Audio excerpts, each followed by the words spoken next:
Olá, pequenos! Já que estamos em clima de festa de São João, que tal a gente fazer uma conta matemática com a fogueira? Vamos começar? 9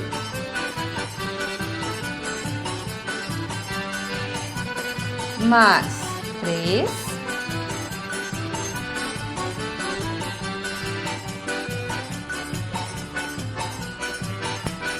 10 mais 4 2 mais 10 2 mais 7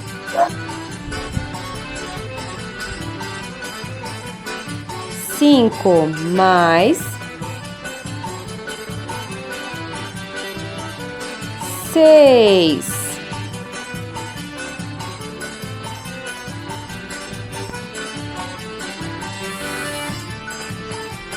7 mais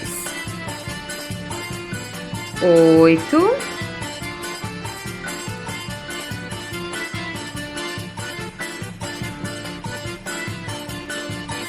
6 mais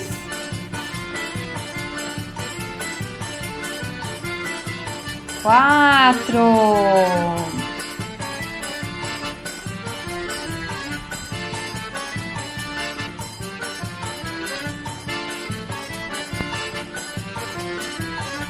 2 mais 9 é igual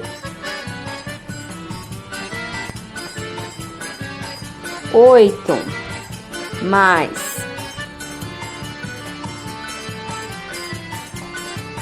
4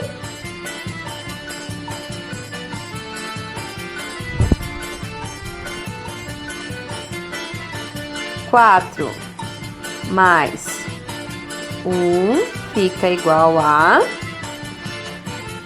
Legal, né?